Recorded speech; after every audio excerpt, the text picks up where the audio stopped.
పౌలు ఒక అంశం గురించి మాట్లాడుతున్నాడని మనం చూస్తూ వచ్చాం. ఏం అంశం అది? ఎవరైనా చెప్తారా? 2వ అధ్యాయం 14 నుంచి 3 అధ్యాయం 9వ వచనం వరకు ఎవరి గురించి మాట్లాడుతున్నాడు? అబద్ధ బోధకులు, అబద్ధ బోధల గురించి మాట్లాడుతూ ఉన్నాడు. సో ఈ పైన వచనాలు మీరు గమనిస్తే నిన్న మనం చూసాం అసలు అబద్ధ బోధకులు ఎలా ఉంటారు, అబద్ధ బోధ వారు ఏం బోధిస్తారు, అబద్ధ బోధకులు వారి జీవితాలు ఎలా ఉంటాయి, వారి జీవితాలను చూసినప్పుడు వారి జీవితాలను గమనించే విషయాలు ఏంటి అని తిమోతికి చాలా విషయాలు చెప్పాడు. సో ఇక్కడ ఈ 14వ వచనానికి వచ్చేసరికి క్షమించండి 23వ వచనానికి వచ్చేసరికి ఈ అబద్ధ బోధలన్నీ చూసినప్పుడు, ఈ అబద్ధ బోధకులను చూసినప్పుడు ఒక సేవకుడిగా నువ్వు వాటిని ఎలా వారిని ఎలాగా ఎదుర్కోవాలి, లేకపోతే ఆ అబద్ధ బోధలకు నువ్వు ఎలా స్పందించాలి. సో తిమోతి ఉన్న పరిస్థితి, ఎఫెసు ప్రాంతంలో ఎన్నో అబద్ధ బోధలు ఉన్నాయి. ఈ ఎఫెసు ప్రాంతంలో ఉన్న అబద్ధ బోధలను తిమోతి చూసినప్పుడు ఎంతో భయపడినప్పుడు, తిమోతికి అబద్ధ బోధల పట్ల ఎంతో భయాన్ని అవి తీసుకుని వచ్చినప్పుడు ఈ 23వ వచనం నుంచి పౌలు ఒక ప్రత్యేకమైన అంశాన్ని తిమోతికి బోధిస్తా ఉన్నాడు. ఏంటంటే ఈ అబద్ధ బోధకుల పట్ల నువ్వు ఎలా ప్రవర్తించాలి, ఈ అబద్ధ బోధలను విన్నప్పుడు వాటితో నువ్వు ఎలాగా డీల్ చేయాలని ఒక ప్రత్యేకమైన అంశాన్ని మాట్లాడుతూ వచ్చాడు. ఇక్కడ మనం జ్ఞాపకం చేసుకోవాల్సిన విషయం ఏంటంటే ఈ అబద్ధ బోధ లేకపోతే అబద్ధ బోధకులు అనే పదం మనం విన్నప్పుడు చాలాసార్లు ఈ అబద్ధ బోధ చేసేవారిని కానీ ఈ అబద్ధ బోధకులు కానీ మనము ఇలా చేస్తున్నాడేంటి, ఇంత భయంకరమైన బోధ చేస్తున్నాడేంటి, వాక్యంలో లేనిది చెప్తా ఉన్నాడేంటి, ఇంత వాక్యం తెలిసి కూడా వాక్యానికి విరుద్ధంగా చెప్తున్నాడేంటి అని ఎన్నోసార్లు మనం వారి గురించి ఆలోచిస్తూ ఉంటాం. ఈ అబద్ధ బోధకుల్ని మనము వీరిని తక్కువగా, అంటే వారు చేసే బోధన బట్టి ఇలా బోధిస్తున్నాడు ఏంటని మనం వారిని చాలాసార్లు వారి గురించి ఆలోచిస్తూ ఉంటాం. కానీ ఈ అబద్ధ బోధలు కానీ అబద్ధ బోధకులు కానీ వీరి గురించి మనం ఆలోచించినప్పుడు వారి సొంత జ్ఞానంతో అబద్ధ బోధ చేయట్లేదు అక్కడ, లేకపోతే వారి సొంత బలంతో అబద్ధ బోధన చేయట్లేదు, లేకపోతే వారికి సొంతంగా అబద్ధ బోధ చేయాలని వారు ఎప్పుడు అనుకోరు. కానీ వారు ఎందుకు అబద్ధ బోధన చేస్తారని మొట్టమొదట పౌలు ఇక్కడ చెప్పాడు. సో ఇక్కడ మనం చూస్తే ఒక ప్రత్యేకమైన మాట మాట్లాడాడు. చూడండి, నేను ఆ మాట చదువుతున్నాను. 25వ వచనం. అందువలన సాతాను తన ఇష్టము చొప్పున చెరపట్టిన వీరు అంటే ఎవరెక్కడ? అబద్ధ బోధకులు. మీరు పైకి వెళ్తే వీరు ఎక్కడ తీసుకెళ్తుంది అంటే అబద్ధ బోధకుల దగ్గర తీసుకెళ్తుంది. సో ఈ అబద్ధ బోధకులు, ఈ అబద్ధ బోధ చేసేవారు, వీళ్ళందరి వెనకాల ఉన్న ఒక్కడెవడంటే సాతాను వీరి వెనకాల ఉంటాడు. సాతాను వీరి వెనకాల ఉండడమే కాదు, కానీ ఈ సాతాను వీరి వెనకాలండి వీరిని ఏం చేస్తాడంటే వారిని చెరపట్టుకుంటాడని ఉంది. చెరపట్టుకొనుట, బోన్, ఎలా అయితే జంతువులను పట్టడానికి పెడతారో, లేకపోతే ఇక్కడ వాడబడిన ఈ పదానికి అర్థము గ్రీక్ పదానికి కనుక మీరు వెళ్తే ఒక సింహము ఎలా అయితే ఒక జింకను వేటాడడానికి స్లోగా వెళ్ళి దాన్ని వేటాడుతుందో, ఆ బంధించేస్తుందో, దాన్ని చంపడానికి ప్రయత్నం చేస్తుందో, అలాంటి అర్థాన్ని పౌలు ఇక్కడ వాడాడు. అంటే మనం ఎప్పుడైనా గుర్తు చేసుకోవాల్సిన విషయం ఏంటంటే ఈ అబద్ధ బోధకుల వెనకాల ఉన్న ప్రత్యేకమైన వ్యక్తి ఎవడో? సాతాను ఉన్నాడు. వాడి ఇన్ఫ్లుయెన్స్ చేత వీళ్ళు అబద్ధ బోధను చేస్తూ ఉన్నారు. సో ఇక్కడ వారు పట్టుకోవడమే కాదు, కానీ వారిని పట్టుకొని వాడు ఏం చేస్తాడంటే చూడండి, ఉరిలో పెట్టేస్తాడు, అంటే బంధించేస్తాడు బయటికి రాకుండా. వారిని చెరపట్టుకుంటాడు. రెండోది చెరపట్టుకొని వాడి ఉరిలో వారిని పెట్టుకుంటాడు. వాడి ఉరిలో పెట్టుకొని వాడు ఎలా మాట్లాడాలనుకుంటున్నాడో వాడి ద్వారా వీరిని ఏర్పాటు చేసుకొని వీరిని ఏర్పాటులో వాడు అబద్ధ బోధలు చేసేలాగా వారిని చేస్తాడు. మొదట పట్టుకుంటాడు, తర్వాత ఉరిలో పెడతాడు, తర్వాత వాళ్ళని ఏం చేస్తాడంటే సెడేషన్ ఇస్తాడు వాళ్ళకి. సెడేషన్ అంటే ఏంటంటే చెప్పండి, మీకు అందరూ తెలుసు. మత్తు ఇచ్చేస్తాడు. ఎక్కడ ఉందండి సెడేషన్ అనే పదం? అక్కడ సెడేషన్ గురించి మాట్లాడుతున్నారు. సెడేషన్ గురించి ఏం మాట్లాడలేదు అక్కడ. చూడండి, ఒక ప్రత్యేకమైన పదం ఉంది. ఏంటంటే ఒకవేళ తప్పించుకొని పోతారేమో, మేలుకొనుదురేమో అని మొదట పట్టుకొని ఉరిలో పెట్టేసి వాళ్ళకి ఏమిస్తాడంటే సెడేషన్ ఇస్తాడు.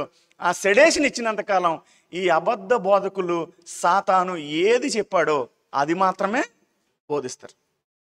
సో ఇక్కడ మనము ప్రత్యేకంగా గుర్తించాల్సిన విషయం ఏంటంటే ఈ సెడేషన్ ఇచ్చినప్పుడు కొన్నిసార్లు ఒక రోగికి సెడేషన్ ఇచ్చినప్పుడు ఆ రోగి ఏం మాట్లాడుతున్నాడో కూడా వాడికి తెలియదు.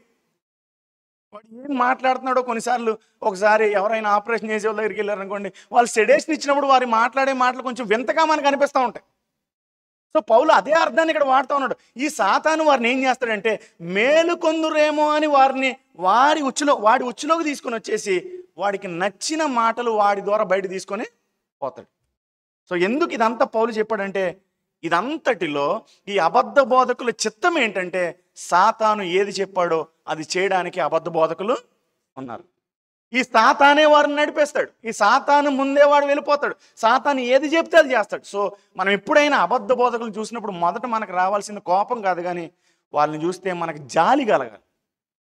వారిని చూస్తే మనకి ప్రేమ రావాలి. వారిని చూస్తే మనకు రావాల్సింది ఏంటంటే, అయ్యో సాతాను వెనకాల సాతాను ముందు వెళ్ళిపోతున్నారే, వీళ్ళు సాతాను ఉచ్చులో ఉండిపోయారే, సాతాను వీళ్ళని పట్టేసుకున్నాడే, సాతాను ఇలా చేసేసాడే వీరిని అని మొదట వారి గురించి నువ్వు బాధపడాలి. చాలా మందికి అబద్ధ బోధలు విన్నప్పుడు ఈరోజు యవ్వనంగా ఎవరైనా సేవలోకి వచ్చారనుకోండి, ఏంటి ఇటు చేసే అబద్ధ బోధ, ఎంత తప్పుడు బోధ చేస్తున్నాడు ఏంటి అని ఎంతో కోపం వచ్చేస్తుంటుంది. కానీ ఇక్కడ తిమోతికి ఏం చెప్తున్నాడంటే, నువ్వు మొదట అసలు వాళ్ళ వెనకాల ఎవడున్నాడో తెలుసుకోవాలి. వాళ్ళ వెనకాల ఎవడున్నాడంటే, వారు సాతాను అనే ఉచ్చులో వీళ్ళంతా ఉండిపోయారు. పాపం వారు ఏం మాట్లాడుతున్నారో వారికి తెలియదు. రెండవది, ఈ సాతాను వారిని పట్టేసుకొని, ఎందుకు ఈ సాతాను ఇలా పట్టేసుకొని వారిని ముందుకు తీసుకెళ్ళిపోయి ఇదంతా అబద్ధ బోధలు చేయడంలో వాడి ఉద్దేశం ఏంటంటే, వాడి చిత్తం చేయడానికి వీళ్ళని పట్టుకుంటాడు. పట్టుకొని ఉచ్చు పెట్టేసి వాళ్ళకి సెడేషన్ ఇచ్చేసి ఇదంతా చేయడంలో సాతాను యొక్క ఉద్దేశం ఏంటంటే, వాడి చిత్తం చేయాలి. ఏంటి వాడి చిత్తం? అబద్ధ బోధ కాదు వాడి చిత్తం. అబద్ధ బోధ ద్వారా వచ్చే కొన్ని ప్రాముఖ్యమైన వాడు సంఘంలోకి తీసుకొస్తాడు. దాంట్లో ఈ అబద్ధ బోధకులు ఈ సాతాను వెనకాల ఉన్నప్పుడు రెండో విషయం ఏం జరుగుతుందంటే, అక్కడ నేను పెట్టాను చూడండి, నేర్పు లేని మూడుల వితర్కములు, జగడములు. సో ఈ అబద్ధ బోధ ఈ సాతాను ద్వారా అబద్ధ బోధకులు నడిపించబడుతున్నప్పుడు, ఈ అబద్ధ బోధకులు వాడి ఉచ్చులో ఉండిపోయినప్పుడు, ఈ అబద్ధ బోధకులు వారు అందరూ ముందుకు వెళ్ళిపోతున్నప్పుడు సంఘంలో వచ్చే మొట్టమొదటిది ఏంటంటే, అబద్ధ బోధ ద్వారా సాతాను కల్పించాల్సిన అనుకుంటుంది ఏంటంటే, అక్కడ ఒక ప్రత్యేకమైన మాట ఉంది ఏంటంటే, జగడములు.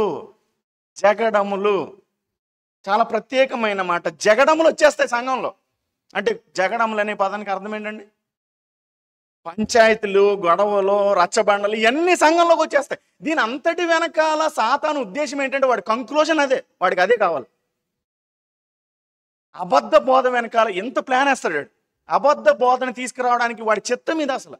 అందుకే ఈ యవనస్తుడికి తిమోతికి ఏం చెప్తా ఉన్నాడంటే, మొదట అబద్ధ బోధకులు వెనకాల ఎవడున్నాడో నువ్వు తెలుసుకో, వాడి చిత్తం ఏంటో నువ్వు తెలుసుకో. వాడి చిత్తం ఏంటంటే అక్కడ చాలా క్లియర్గా చెప్తున్నాడు. వారు ఎలా మాట్లాడతారంటే, నేర్పు లేని మూడుల వలె మాట్లాడతారంట. అంటే వారికి ఏం తెలియదు, పాపం సత్యం తెలియదు వాళ్ళకి. వాళ్ళు నేర్చుకోరు సత్యాన్ని. వాక్యం ఏం చెప్తుందో వారు పట్టించుకోరు. నేర్పు లేని, ఇంకొక ప్రత్యేకమైన మాట, చాలా భయంకరమైన మాట, మూడులు. మూడుడు అంటే వాడు ఎవడ మాట అండవు, వాడు ఎవడు చెప్పినా పట్టించుకోడు. వాక్యం ఎలా చెప్తుందని వాడికి చెప్తే నువ్వు నాకేం చెప్పేది అంటాడు. సో పౌలు ఎంత క్లియర్గా చెప్తా ఉన్నాడంటే, ఈ అబద్ధ బోధకుల గురించి మొదట వారు నేర్చుకోరు, రెండవది వాడు ఎవడు చెప్పినా వినడు, మూడవది వాడు ఏం చేస్తాడంటే మాట్లాడుకుందాం అంటాడు. వాడికి రాదు, వాడు వినడు, వాడు ఏం చేస్తాడంటే రా డిబేట్ కూర్చుందాం అంటాడు. అక్కడ అదే ఉంది, వితర్కములు. వితర్కములు. ఈ వితర్కముల వలన నువ్వు వాడికి ఏదో తెలిసి అనుకుని వాడు ఏదో గొప్ప మాట్లాడేస్తాడని, వితర్కం వల్ల వాడు ఎందుకు వితర్కాన్ని పిలుస్తాడంటే, తర్వాత ఒక పదం ఉంది, ఈ వితర్కం ఎక్కడ తీసుకెళ్తుందంటే జగడం. అల్టిమేట్గా గొడవకే నిన్ను తీసుకుని వెళ్తాడు. చూడండి తిమోతికి ఎంత బాగా చెప్పాడంటే, నేను ఈ మాట చదివినప్పుడు నేను కూడా ఇది చదవక ముందు ఎంత దరిద్రంగా బోధ చేస్తున్నారేంటి, అసలు తెలిసి కూడా ఎంత భయంకరంగా, అసలు వీళ్ళు ఎంత వాళ్ళ మీద ఎంతో కోపం వచ్చేసింది. ఇదంతా చదివిన తర్వాత సాతాను యొక్క డైరెక్ట్ వాడి ప్లాన్ ఏంటంటే, అందరూ కొట్టేసుకోవాలి. వాక్యం తెలియనోడు జగడం గెలిపోడే, వాక్యం తెలిసినోడు జగడం గెలిపోలే, అందరూ ఎక్కడ కూర్చోవాలంటే పంచాయతీలో కూర్చోవాలి. ఈ పంచాయతీ వల్ల బయటికి వెళ్ళేది ఏంటంటే క్రైస్తవులే కొట్టేసుకుంటారు. సో ఇక్కడ తిమోతికి ఈ మాట ఎందుకు చెప్తున్నాడంటే, తిమోతి ఈ జగడములు పుట్టించే వాటికి కానీ, ఈ వితర్కములు పుట్టించే వాటికి కానీ, ఈ నేర్పు లేని మాటలు మాట్లాడే వారికి కానీ నువ్వు దయచేసి నువ్వు పోవద్దు. అదేంటండి, అబద్ధ బోధ వచ్చినప్పుడు ఖండించాలి కదండి, అబద్ధ బోధ చేస్తున్నప్పుడు ఖండించాలి కదండి. పౌలు చాలాసార్లు చెప్పాడు కదండి, పౌలు కూడా ఖండించాడు కదండి. ఖండించాలి. నువ్వు ఎక్కడి వరకు ఖండించాలంటే నేర్పు లేని వాళ్ళతో ఖండించొద్దు. తర్వాత రెండవది, వితర్కములకి వెళ్ళొద్దు, పనికిరాని డిబేట్లకి వెళ్ళొద్దు. మూడవది, అసలు జగడానికి అసలు వెళ్ళొద్దు. నీ పని ఏంటంటే నువ్వు సత్యం చెప్పు, వాక్యం ఏం చెప్తుందో చెప్పు, వాక్యంలో ఉన్న అర్థం ఏంటో నువ్వు చెప్పు. కానీ తిమోతి, నేను నీకు చెప్తా ఉన్నాను ఏంటంటే, అక్కడ ఒక మాట అన్నాడు చూడండి, ఆఖరి ఆ వచ్చిన లైన్ చివరి ఒక మాటను చూడండి, పుట్టించినని ఎరిగి అట్టి వాటిని ఏం చేయాలి? విసర్జించు. విసర్జించు. చూడండి, ఇట్స్ ఎ స్ట్రాంగ్ లాంగ్వేజ్. విసర్జించు. బయలు భూమిలో విసర్జించిన దాన్ని మనం ఎప్పుడు చూడం. బయలు భూమిలో వదిలేసిన దాన్ని ఎవరు చూడడానికి అసహ్యిస్తారు. సో తిమోతికి ఎందుకు ఈ పదం రాశాడంటే, దయచేసి వాళ్ళని నువ్వు చూడడానికి కూడా సాహసం చేయొద్దు, వారితో కూర్చోవడానికి కూడా నువ్వు సాహసం చేయొద్దు. ఎందుకంటే భయంకరమైన వాళ్ళల్లో నీ సాక్ష్యాన్ని కూడా పాడు చేసేస్తారు. సో ఇక్కడ చాలామందికి ఒక డౌట్ రావచ్చు, ఎందుకు తిమోతికి ఇంత గట్టి ఎగ్జాంపుల్ ఇచ్చాడు, ఎందుకు తిమోతికి ఎంత స్ట్రాంగ్గా చెప్పాడు అంటే, అబద్ధ బోధకుల గురించి పౌలు మాట్లాడట్లేదు కానీ అబద్ధ బోధకులు వెనకాలన్న సాతాను గురించి పౌలు మాట్లాడుతున్నాడు. సో తిమోతిని నువ్వు నేర్చుకో, తర్కములకు వెళ్ళొద్దు, నేర్పు లేని వారు మూఢుల దగ్గరికి వెళ్ళొద్దు, ఫూలిష్గా నువ్వు ప్రవర్తించొద్దు, ఏది పడితే అది మాట్లాడొద్దని అక్కడ ఒక ప్రత్యేకమైన మాట, కింద ఒక మాట అన్నాడు. ఆ వచనంలోని మీరు గమనిస్తే 25వ వచనంలో, ప్రభువు యొక్క దాసుడు. ఎవరి దాసుడు? ప్రభువు యొక్క దాసుడు. ప్రభువు యొక్క దాసుడుగా నువ్వు ఎలా ఉండాలి తిమోతి? సరే, అబద్ధ బోధకులు వెనకాల ఎంత భయంకరంగా వారు సాతాను వెనకాల వెళ్ళిపోతున్నారు, వారు తర్కములు వాడి చిత్తాన్ని చేయడానికి వెళ్ళిపోతూ ఉన్నారు, గొడవలకు వెళ్ళిపోతూ ఉన్నారు, ఇంత భయంకరమైన పరిస్థితికి వారు వెళ్ళిపోతూ ఉన్నారు కదా తిమోతి. కానీ దేవుని యొక్క దాసుడుగా, ప్రభు యొక్క దాసుడుగా నువ్వు ఎలా ఉండాలంటే, మొట్టమొదటి చెప్పాడు చూడండి, వితర్కములను విసర్జించు. వితర్కములను విసర్జించు. 23వ వచనం ఇందాక మనం చూసిందే, వితర్కములను విసర్జించు. You have to be. నువ్వు ఎంత జ్ఞానంగా ఉండాలంటే, నువ్వు ఎక్కడికి వెళ్ళి మాట్లాడాలో నీకు తెలియాలి, ఎవరితో మాట్లాడాలో నీకు తెలియాలి, ఏం మాట్లాడాలో నీకు తెలియాలి. నీ వితర్కము ఎక్కడి వరకు ఉండాలంటే, గొడవకు అది తీసుకుని వెళ్ళేదాకా నీ వితర్కము ఉండొద్దు. గొడవలోకి వెళ్ళిపోయి అంటే, మానవులుగా పౌలు ఎందుకు ఇది చెప్పాడంటే, వితర్కములను విసర్జించని ఎందుకు చెప్పాడంటే, ఎప్పుడైనా డిబేట్కి కూర్చున్నారు అనుకోండి, ఎవరైనా ఇద్దరు డిబేట్కి కూర్చున్న వ్యక్తి తన మనసులో ఏం ఆలోచిస్తాడు? ఎప్పుడు, అయ్యగారు నేను డిబేట్ కూర్చున్నాం, ఆయనకి ఏమనిపిస్తుంది? నేను ఓడిపోవాలని అనిపిస్తుందా? మానవులుగా సహజంగా మనం ఏమనుకుంటామంటే, నేను గెలవాలి. మానవ యొక్క దృక్పథం అది. సో ఈ గెలవాలనే దాంట్లో మాటలు పెరిగితే, మాటలు రేగిపోతూ ఉంటాయి. ఈ గెలవాలి గెలవాలి గెలవాలి అనేది ఎక్కడ తీసుకెళ్తుంది అంటే, గొడవకు తీసుకుని వెళ్ళిపోతుంది. అందుకే పౌలు ఎందుకు విసర్జించమన్నాడంటే, ఈ వితర్కం అనేది తీసుకుని వెళ్ళి నిన్ను ఎక్కడ ఆపుతుంది అంటే, ఖచ్చితంగా గొడవ దగ్గరే ఆపుతుంది. ఎందుకంటే ఓడిపోవడానికి ఎవరు ఒప్పుకోరు అక్కడ, ఇద్దరు గెలవాలని చూస్తారు. తిమోతి, నువ్వు గెలవాలని చూడొద్దు, కానీ నీ సత్యం ఏందో నువ్వు చెప్పు, వాక్యం ఏం చెప్తుందో చెప్పు, కానీ గొడవ దాకా వెళ్ళిపోయే అంత నీ వితర్కాన్ని పెట్టుకోవద్దు. అది మొదటిది. Don't lose your identity. నువ్వు ఎప్పుడు వితర్కాన్ని పోగొట్టుకో. తర్వాత ఒక మాట చెప్తూ ఉంటారు చూడండి, సామెతల గ్రంథంలో మనకు అందరికీ తెలిసిన మాట. ఈ మాట ఖచ్చితంగా దానికి సరిపోతుంది. సామెతల గ్రంథము 15వ అధ్యాయం 18వ వచనం చదువుతారా? సామెతల గ్రంథము 15:18 చదువుతారా? సామెతల గ్రంథం 15:18 నేను చదువుతున్నాను చూడండి. కోపోద్రేకి ఎగువాడు కలహము రేపును, దీర్ఘశాంతుడు వివాదమును అణిచివేయను. కోపోద్రేకి ఏం చేస్తాడంటే, వాడు ఇంకా కలహాన్నే రేపుతాడు. దీర్ఘశాంతుడు వాడు ఇప్పుడు ఆ కలహము రాకుండా ఆపుతాడు. అంటే తిమోతి, నీ వితర్కం ఎక్కడి వరకు పోవాలంటే దీర్ఘశాంతముగా ఉండాలి, అది గొడవకు దారి తీయొద్దు. సో అది మొదటి. తిమోతికి చాలాసార్లు ఈ మాటలు చెప్పాడు. మీరు మొదటి తిమోతి వచ్చిన పత్రికలో చదవండి, తర్వాత తీతు పత్రికలో చదవండి, చాలాసార్లు చెప్పాడు. తర్వాత రెండవది, ఒక సేవకుడిగా ఈ అబద్ధ బోధకులను చూసినప్పుడు, ఈ అబద్ధ బోధనలు చూసినప్పుడు, రెండవది నువ్వెలా ఉండాలంటే జగడమాడక. చూడండి అక్కడ ఉంది, ఎన్నో వచనం అంటే 25వ వచనంలో మనం చూస్తూ ఉంటాం, జగడమాడక అట్టి వారిని సాత్వికంతో శిక్షించుచు. జగడమాడక. జగడమాడక అంటే అర్థం ఏంటండి? నాకంటే మీకు బాగా తెలుసు. జగడమాడక, గొడవలు పెట్టుకోవద్దు. ఎందుకు ఈ మాట ఇన్నిసార్లు చెప్తున్నాడు? మొదటేమో వితర్కములు నువ్వు విసర్జించి గొడవలకు వెళ్ళొద్దు అని చెప్పాడు. సో రెండవది ఇక్కడ మరలా జగడమాడక అని చెప్తున్నాడు. అంటే కొన్నిసార్లు నువ్వు డిబేట్కి వెళ్ళి గొడవ పెట్టుకోవద్దు అనుకున్నా సరే నీ మీద గొడవ వచ్చేస్తుంది. సత్యంగా నువ్వు వాక్యం చెప్తున్నా సరే, నువ్వు ఎవడి మీదకి వెళ్ళకపోయినా సరే ఆడొచ్చి నీ మీద అడిపోతాడు. అప్పుడు కూడా నువ్వు ఎలా ఉండాలంటే జగడము ఆడొద్దు. నాకు చాలా నచ్చింది ఈ మాట. 2 సార్లు ఎందుకు చెప్పాడని నేను చదివాను. ఎందుకు చెప్పాడంటే కొన్నిసార్లు మనం వెళ్తే మన మీదకి వస్తుంది, మనం వెళ్ళకపోయినా వచ్చేస్తుంది.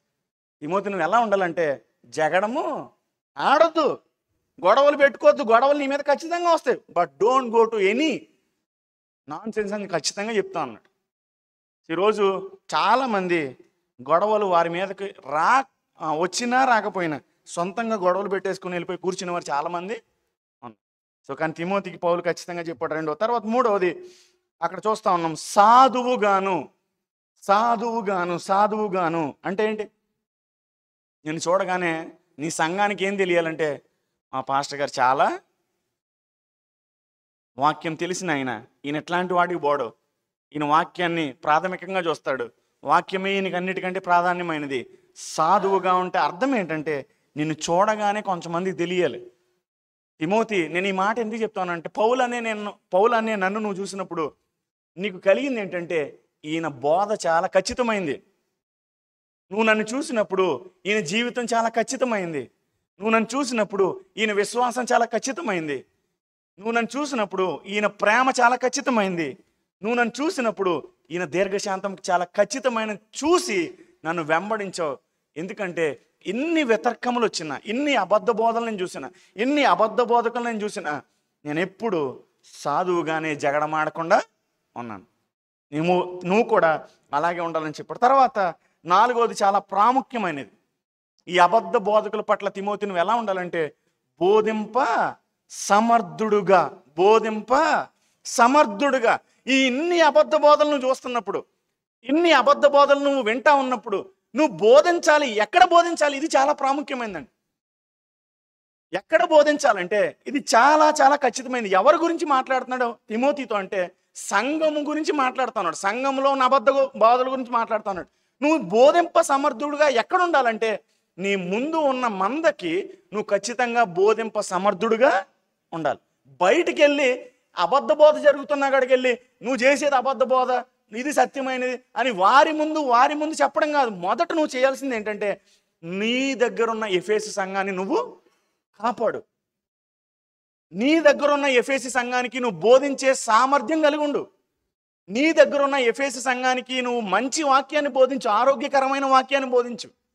నీ దగ్గరున్న ఎఫెసు సంఘానికి నువ్వు ఎంత వాక్యాన్ని బోధించాలంటే వారిని ఎలా చేయాలంటే బయట ఉన్న అబద్ధ బోధ వీరు విన్నప్పుడు అది ఖచ్చితంగా అబద్ధ బోధ అని నీ ఎదుటున్న వారికి తెలియాలి. అంత సమర్థుడిగా బోధించు సమర్థుడిగా నువ్వు లేకపోతే, బోధించే సమర్థులుగా మనం లేకపోతే అబద్ధ బోధ మన గొర్రెలను కూడా తీసుకొని వెళ్ళిపోయి వారి దగ్గర తర్వాత వచనాలు అది చెప్తూ ఉంటాడు.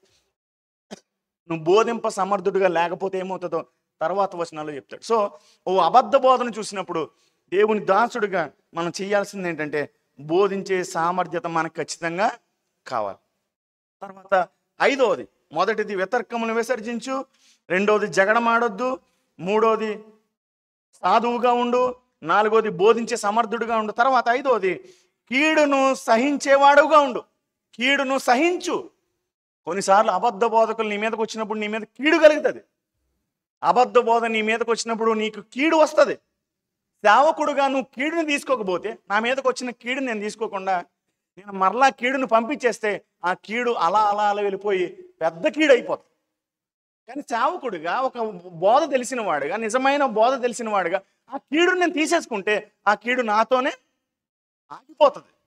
ఇక్కడ పౌలు తిమోతికి అదే మాట చెప్తా ఉన్నాడు. నువ్వు కీడు నీ మీదకి వచ్చినప్పుడు ఆ కీడుని నీ దగ్గరే సమాధి చేసి అది ఇంకా ఎవరి దగ్గరికి వెళ్ళకుండా ఉండిపోతుంది. కీడును సహించు, కీడును వదిలిపెట్టే అని చెప్పట్లేదు. సహించండి, తీసుకుని నీ దగ్గర దాన్ని సమాధి చేసి. అన్నిటికంటే ప్రాముఖ్యమైనది పేతురు పత్రికలో ఈ మాట మనం చూస్తూ ఉంటాం. చూడండి, ఈ కీడును సహించేవాడు బోధకుడిగా ఎలా ఉండాలంటే పేతురు రాసిన మొదటి పత్రికలో పేతురు గారు ఒక మంచి మాట రాస్తాడు. మొదటి పేతురు పత్రిక 3వ అధ్యాయం. పేతురు రాసిన మొదటి పత్రిక 3వ అధ్యాయము 9వ వచనాన్ని నేను చదువుతున్నాను. 3వ అధ్యాయము 9వ వచనం. ఆశీర్వాదమునకు వారసులగుటకు మీరు పిలువబడితే గనుక కీడుకు ప్రతి కీడైనను దూషణకు ప్రతి దూషణైనను చేయక దీవించడు. కీడుకు ప్రతి కీడు చేయొద్దు సేవకుడిగా. ఆ కీడు నువ్వు ఎప్పుడైతే తీసుకుంటావో నువ్వు ఆశీర్వాదాన్ని ఖచ్చితంగా పొందుకుంటావు తిమోతి అని చెప్పాడు. అవి 5 విషయాలు చెప్పి ప్రత్యేకమైనది ఒక మాట చెప్పాడు. ఇది చాలా చాలా ఖచ్చితమైనదండి. ఇది చాలా ముఖ్యమైనది. ఒక అబద్ధ బోధన నువ్వు చూసినప్పుడు, ఒక అబద్ధ బోధకుడు నువ్వు చూసినప్పుడు, అబద్ధ బోధ వారు బోధిస్తూ ఉన్నప్పుడు సేవకుడిగా తిమోతి నువ్వు చేయాల్సిన ఒక ప్రత్యేకమైన విషయం, అన్నిటికంటే ప్రాముఖ్యమైనది ఏంటంటే అక్కడ చెప్తా ఉన్నాడు చూడండి, 26వ వచనము మొదటి మాట. అట్టివారిని, ఎట్టివారిని, అట్టివారంటే ఎవరక్కడ? అట్టివారంటే ఎవరక్కడ? అబద్ధ బోధ చేసేవారు. అట్టివారిని నువ్వేం చేయాలంటే సాత్వికముతో శిక్షించు. శిక్షించంటే ఇచ్చి కొట్టుడు కొట్టాల సాత్వికంతో, లేకపోతే నువ్వు చేసేది ఇది, నువ్వు చేసేది అది, నువ్వు మాట్లాడే మాటలు చాలా బాలేవు, అది ఇదని వారిని గద్దించాలా. ఇక్కడ శిక్షించు అనే పదము గ్రీక్ బైబిల్లో కనుక మీరు చదివితే ఈ శిక్షించు అనే పదానికి తెలుగులో అర్థాన్ని అంటే రైట్ ట్రాన్స్లేషన్ ఏంటంటే సరిదిద్దు, సాత్వికముతో సరిదిద్దు. సరిదిద్దం కాదు, సాత్వికముతో సరిదిద్దు. సో శిక్ష వారికి నేర్పించు. ఇదండి బైబిల్ చెప్పేది, ఇదండి వాక్యం నేర్పిస్తుంది. వాక్యంలో ఈ విధంగా ఉందండి. నీ వీలైనంత వరకు సాత్వికముతో సరిదిద్దు. ఒకవేళ వారు నేర్చుకోకపోతే వారిని దేవునికి అప్పగించి. వారు సాతాను ఊరిలో ఉన్నారు, సాతాను వారిని పట్టుకుని ఉన్నాడు, సాతాను వారి జీవితాలను నేల్తా ఉన్నాడు, సాతాను చిత్తంలో వారు ఉన్నారు. నీ పని ఏంటంటే సాత్వికముతో వారిని సరిదిద్దితే, సాత్వికముతో వారికి నువ్వు నేర్పిస్తే, సాత్వికంతో ఒకవేళ నువ్వు వారికి బోధిస్తే, ఒక మాట ఉంది అక్కడ, ఒకవేళ దేవుడు గనక వారి మీద కనికరాన్ని చూపితే, 24వ వచనం చదువుతున్నాను చూడండి. సత్య విషయమైన అనుభవ జ్ఞానము వారికి కలుగుటకై దేవుడు ఒకవేళ ఎదురాడు వారికి మారు మనసు దయచేస్తాడు.